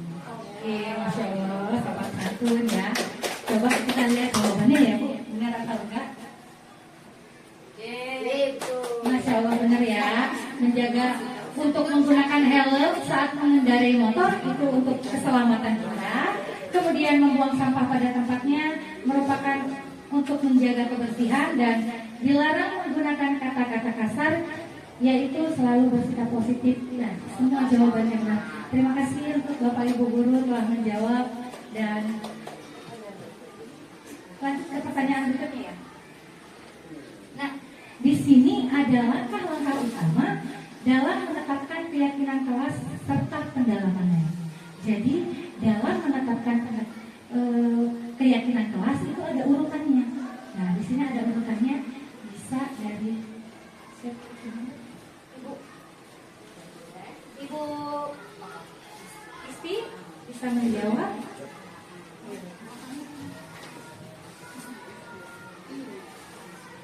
Urutan langkah dalam menetapkan keyakinan kelas, menurut saya tadi yang pertama itu berdiskusi memunculkan peraturan-peraturan yang perlu ditaati warga kelas. Itu yang pertama. Ini yang pertama. Ya. Untuk yang kedua, tiga-tiga ya Bu. Ya. Yang kedua itu kalau tidak salah mengubah peraturan-peraturan menjadi kalimat yang lebih positif. Oke, ketiga. Untuk yang ketiga,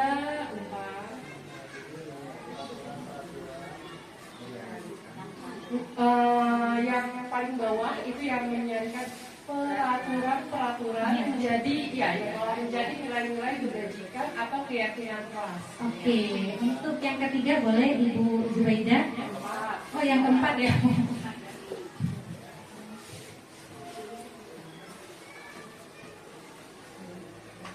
Yang keempat,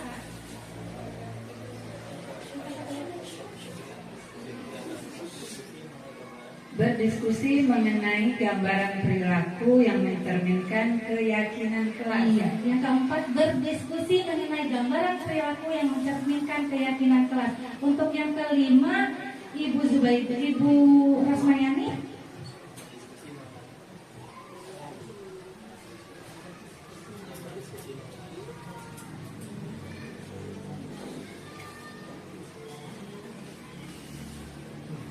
Berdiskusi mengenai peraturan seluruh keluarga.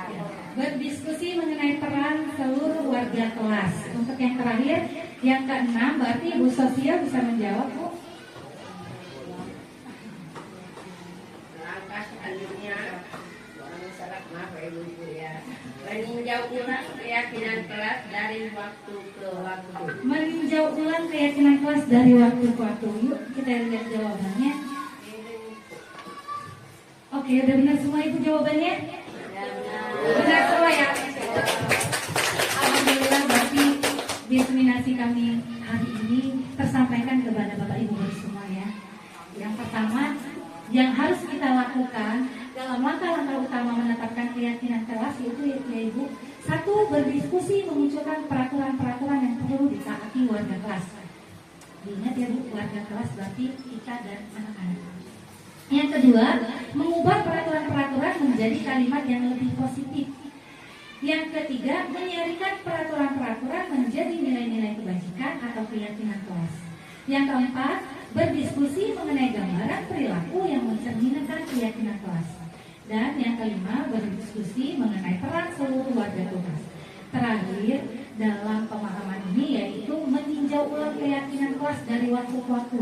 Jadi kita tiap membuat kesepakatan atau keyakinan kelas, jangan 1 tahun belas itu ya Bu, tapi diulang. Bisa dibuat per bulan, per minggu, dilukir. Jadi anak tidak jenuh dengan kegiatan-kegiatannya. Baik Ibu, terima kasih, akan dilanjutkan oleh Bu Diti. Terima kasih. Selanjutnya ke slide yang saya tadi. Iya.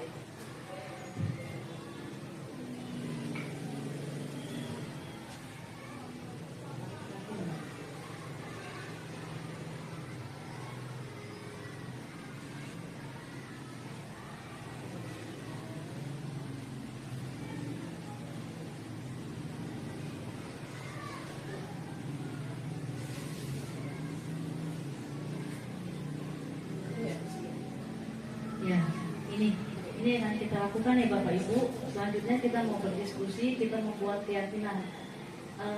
Saya akan bagikan sticky note, tolong dibantu Ibu Kopi. Ya, saya cuma minta Bapak Ibu untuk menuliskan satu kata saja. Satu kata saja. Bapak atau Ibu ingin suasana kelas yang seperti apa? Satu kata saja. Mau kelas yang bersih atau mau kelas yang nyaman? Satu kata aja. Bersih, nyaman. Tulis satu kata saja. Bapak atau Ibu ingin suasana kelas yang seperti apa? Satu kata tapi ya Bu. Satu kata saja. Ingin kelas yang seperti apa?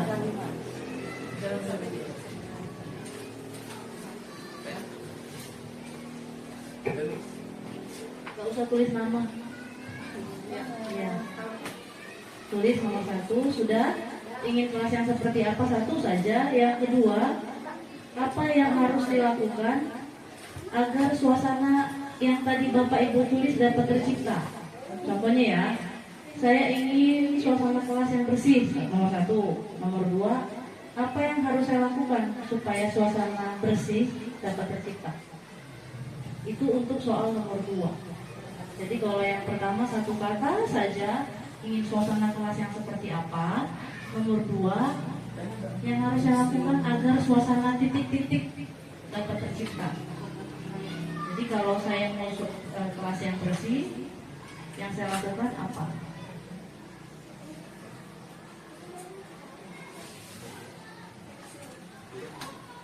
Satu kata saja, Bapak Ibu, ini suasana kelas yang seperti apa? Kalau sudah boleh ditempel di depan papan tulis. Ya. Yang kedua, apa yang harus saya lakukan supaya suasana yang titik-titik tadi dapat tercipta?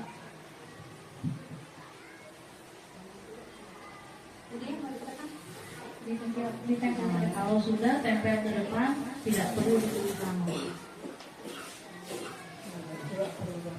Dua aja ya. Iya, Iya. dua aja. Dua saja. Dua saja, soalnya dua-dua. Dua anak kalau dibalik ya.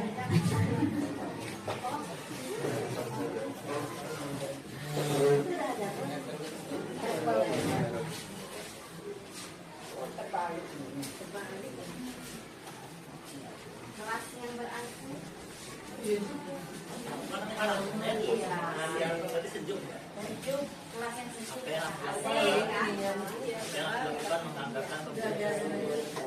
Lihat asik. Saya itu nggak bakal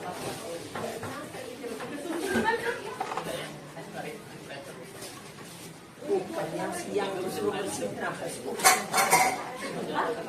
bersih kelas pagi dari yang guru nggak boleh pulang bersih pulang besok. Sudah selesai teman-teman. Sudah selesai ditempuh. Dari sekian ini rapi, menyenangkan, bersih, ya, disiplin, kondusif. Saya ambil satu ya Bu. Jadi dari kalimat bersih,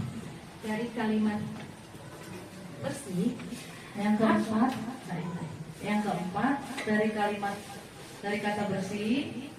Terus ada tulisannya yang dilakukan adalah tidak membuang sampah sembarangan. dari kata bersih, Berarti kalimatnya tidak membuang sampah sembarangan.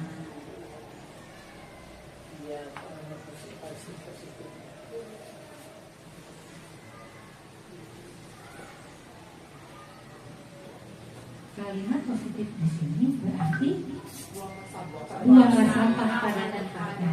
ya, betul.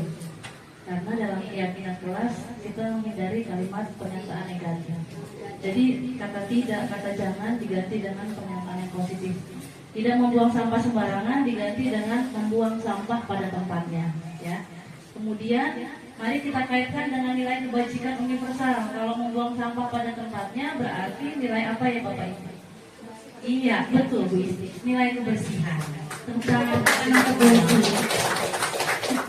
Ya, kemudian yang kedua ini ingin kelas yang kondusif. Ya, terus yang dilakukan supaya kelas kondusif yaitu tertib. Nah, caranya berarti bagaimana supaya kelas kondusif atau tertib? Mendengarkan guru ya. Berarti tidak berbicara ya Bu. Tidak berbicara. Iya. Saat guru menjelaskan. Nah, kita ubah Bapak Ibu. Ini masih ada pernyataan negatif. Kita ubah menjadi pernyataan yang positif, yaitu apa ya kira-kira? Bicara dengan suara yang Mendengar pada saat kita menjelaskan penjelasan guru. Diam dan mendengarkan penjelasan dari guru. Oke. Mendengarkan ya. Mendengarkan. Apa Pak Kalen? Jangan berbicara pada waktu menjelaskan. Jangan. Kita ganti ya Pak. Ya, terima kasih Pak Kalen. Tapi kita ganti ya Pak sekarang. Kita ke poin 4 soalnya Pak. Yang tadi Bapak katakan betul itu di yang kedua, tapi sekarang kita ganti ke positif yaitu mendengarkan atau fokus ya Bapak Ibu. Ya, saat guru menjelaskan. Nah, tugas yang terakhir berarti. Yang terakhir kira-kira betul itu. Nilai apa ya kira-kira kalau kita itu saat guru menjelaskan kita dengarkan? Nilai apa? Nilai positif apa ya Bapak Ibu? Kalau guru menjelaskan kita dengarkan berarti nilai positif apa yang kita dengarkan? Iya. Iya, perilaku positif betul, nilai hormat betul. Tepuk tangan buat kita semua. Saya tulis ya Bapak Ibu, betul, nilai hormat itu betul atau nilai perilaku positif betul. Oke, next. Udah itu ya Bapak Ibu, sudah keyakinan kelasnya sudah. Sekarang kita ke segitiga restitusi. Di sini, next Mbak. Nah, ada kasus Pak Joni sebagai murid, nanti Ibu sebagai guru, Ibu Popi sebagai moderator, ya. Nanti ada 2 pertanyaan. Kami lagi main drama, kira-kira ada kasus apa sih sama Pak Joni ini? Terus nilai apa yang dilanggar? Ya, oke, kita mulai ya. Mari Pak Joni. Ibu lagi menjelaskan, tidak berbicara saat guru mendengar ini. Ya, mari boleh ngobrol. Kita kayak bermain drama lah, role playing. Ya, ya boleh Pak di sini. Iya, nanti mereka Di sini kasusnya Pak Joni dan Pak Adi ngobrol saat di dalam kelas. Guru sedang menjelaskan ya. Nanti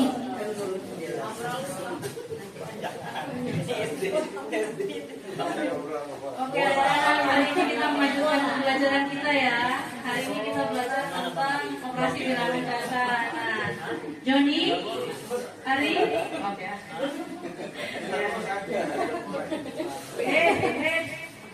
Joni, nanti kita berbicara setelah sekolah karena dari tadi Ibu menjelaskan ribut sekali sama Ari. Oke.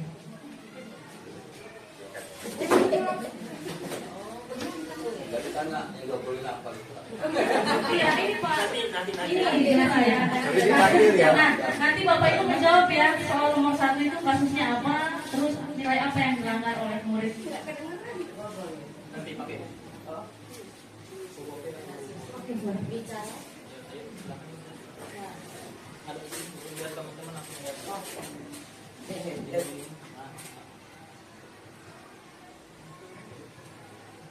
Siang Ibu. Siang Joni. Joni, kira-kira kamu tahu nggak kenapa Joni dipanggil setelah pulang sekolah? Iya, tadi waktu Ibu menjelaskan saya ngobrol terus Ibu.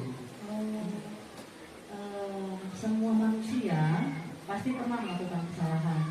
Dan memang ngobrol itu adalah hal yang paling menyenangkan memang. Tapi untuk masalah ini kita bisa menyelesaikan bersama-sama ya Jon. Iya Bu. Nah, kira-kira Joni tahu nggak apa yang Joni lakukan ini benar apa salah? Salah Bu. Harusnya kalau ngobrol ada waktunya. Ya, benar. Nah, apa alasan Joni pada saat guru menjelaskan Joni sama Ari ngobrol itu alasannya apa? Kalau melihat wajah Ari, bawaannya mau ngobrol bola aja Bu. Oh, iya. Iya. Terus ada lagi yang lain? Iya, jadi kami sama-sama suka bola, jadi kalau itu ngobrol bola terus nggak berhenti-berhenti. Oh, iya. Ibu mengerti bahwa ngobrol, berbicara dengan topik yang menarik, apalagi bola itu adalah hal yang paling menarik. Tapi, apakah Joni tahu yang Joni lakukan itu berdampak buruk buat Joni? Iya Bu, tahu. Apa kira-kira akibat kalau Joni mengobrol saat guru menjelaskan? Yang pertama, pasti saya mengganggu teman yang lain. Ya. Yang kedua, pasti apa yang Ibu Devi jelaskan, saya nggak paham karena saya nggak dengar. Ya, bagus. Ibu senang dengarnya. Joni sudah tahu apa akibat jika ngobrol saat guru menjelaskan. Nah, sekarang kira-kira Joni tahu nggak pelanggaran apa atau nilai keyakinan apa yang sudah Joni langgar? Norma atau budaya positif tadi Bu. Jadi saya mengganggu orang lain. Ya, betul. Dan kira-kira solusinya apa Jon supaya besok Joni tidak mengulang lagi? masalah seperti ini, ngobrol saat guru menjelaskan supaya tidak terulang lagi, apa yang kira-kira Joni lakukan? Bisa, yang pertama saya nggak usah berangkat hari duduknya, Bu, pindahin aja nggak apa-apa. Atau yang kedua nanti saya untuk menahan diri sendiri untuk berbicara, jadi sehingga nanti saya memanfaatkan waktu saat istirahat untuk ngobrol dengan Ari, seperti itu, Bu. Nah, Ibu hargai, Ibu sengaja. Ibu percaya besok Joni tidak melakukan hal yang lagi. Terima kasih ya Joni. Ibu sama-sama. Kira-kira begitu Bapak Ibu. Nah, jawab pertanyaan pertama ya. Nah, silahkan untuk soal nomor 1 saya mau tanya ke Ibu Resmita. Ibu, kasus yang tadi diperankan oleh Joni, Ari, maaf ya Pak Ari, sama ya, mereka melakukan kasus apa ya Ibu? Ngobrol waktu belajar yang dijelaskan oleh guru. Ya. Dia mengobrol tentang main bola. Ya, betul. Tepuk tangan nih buat Ibu Resmita. Ya, jadi kasusnya itu ngobrol saat guru menjelaskan. Yang kedua, nilai apa yang sudah dilanggar oleh Joni sebagai murid? Ibu Nia, boleh Ibu Asia, boleh. Nilai hormat karena dia tidak mendengarkan ketika guru sedang mengajar. Ya, benar sekali. Tepuk tangan buat Ibu Asia. Betul ya. Jadi tadi nilai yang dilanggar oleh Joni sebagai murid adalah nilai hormat. Tepuk tangan buat kita sekalian. Ya, selanjutnya kepada Ibu Popi untuk soal selanjutnya.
Selanjutnya kita tanya jawab saja ya Bapak Ibu, akan dipandu oleh Ibu Popi. Oke teman-teman, tadi dari 5 posisi kontrol yang saya tanyakan, ada apa saja 5 posisi kontrol yang telah teman lihat tadi? Apa ya? Sesuai urutannya ya. Ya, yang pertama penghukum, kemudian konsekuensi, pemantau, teman, manajer. masih belum tepat ya.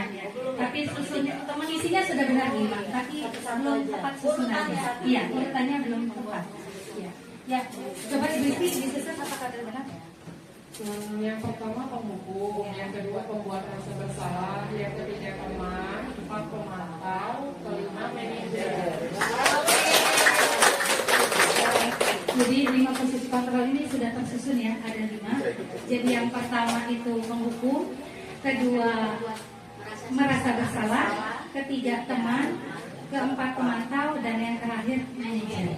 Yang baik dilakukan tadi sudah dijelaskan oleh Ibu Devi.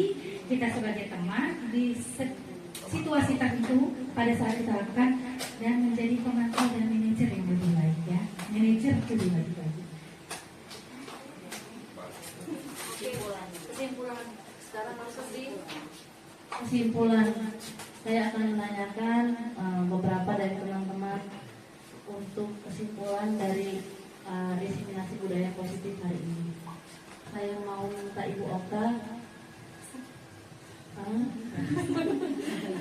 sebagai kata dua kata tentang budaya positif hari ini ya. Apa yang sudah didapatkan dari budaya positif hari ini? Alhamdulillah saya banyak mengambil sedikit kesimpulan. Contohnya saya jadi tahu dengan mengikuti kegiatan ini, saya jadi tahu budaya positif yang harusnya kita lakukan. Contohnya yang pemantau, sikap sebagai masa salah. Yang ketiga teman, keempat sebelumnya mungkin kita hanya lebih fokus pada masa salah. Kadang-kadang kita memfokuskan anak kita, kamu salah ini. Nah, jadi anak ternyata itu tidak baik. Lebih baiknya yang kelima yang kita pilih. Nah, mudah-mudahan ini bermanfaat untuk kami semua. Kami mengucapkan terima kasih banyak untuk Ibu Devi dan Ibu Desi. Terima kasih banyak untuk Ibu Kopi dan Bu Devi yang telah berbagi ilmu ini. Semoga dapat kami terapkan ke depannya dan bisa lebih baik ke depannya. Amin. Terima kasih Bu Okla. Kepada Ibu Dian dipersilakan Ibu memberikan dua kata berkaitan dengan terima kasih atas waktunya. Sebelumnya saya sendiri nggak tahu ternyata ada kriteria tentang sikap anak terhadap sikap guru terhadap anak ya selama ini untuk pengambilan keputusan. Ternyata ada kriterianya. Selama ini ya mungkin kita hanya tahunya sebagai teman itu baik. Ternyata ada yang lebih baik lagi setelah mendapat pemaparan dari Ibu Kopi dan Ibu Devi. Saya mengucapkan terima kasih banyak. Semoga kedepannya saya bisa dapat mengambil keputusan bagaimana bersikap di kelas, implementasinya di kelas bagaimana. Alhamdulillah dapat ilmunya hari ini. Semoga bermanfaat dan untuk teman-teman yang lain tetap semangat. Ilmunya hari ini sangat bermanfaat. Sukses terus buat calon guru penggerak kita, Ibu Kopi dan Ibu Devi. Ibu Asia.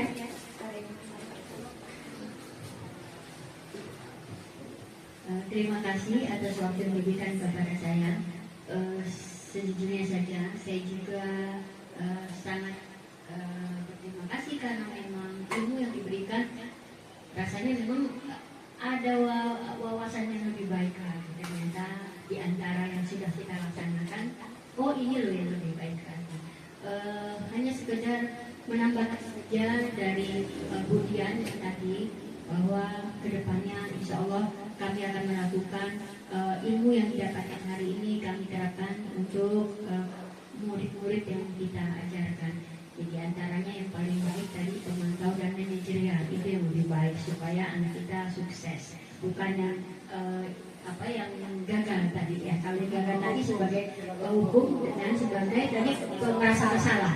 Ternyata untuk siswa supaya dia sukses itu kita memakai yaitu manajerial itu lebih baik atau pemantau dan sebagai teman juga. Tetapi yang lebih baik sebagai manajerial.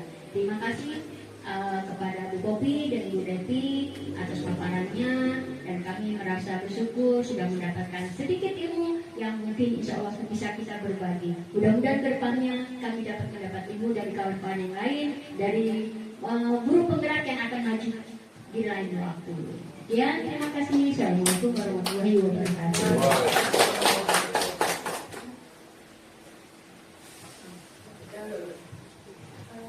Terakhir Ibu Resmita.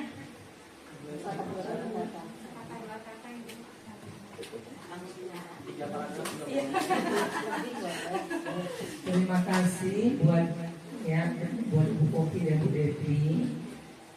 Materi yang disampaikan hari ini sangat bersifat positif, terutama untuk diri saya sendiri.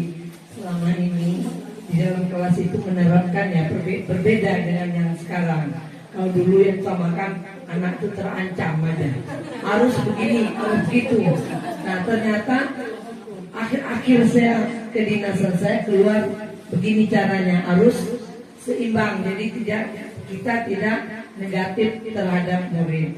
harus seimbang. Jadi gunakan sifat-sifat positif. Mudah-mudahan kami para guru yang sudah yang tua-tua ini merubah juga sifat yang negatif menjadi positif.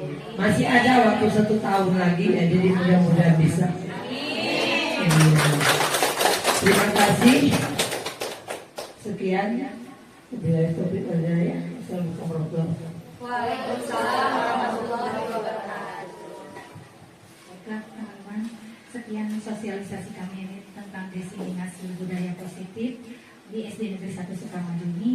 Saya pribadi meminta maaf jika ada salah dan kurang dalam penyampaian sosialisasi ini.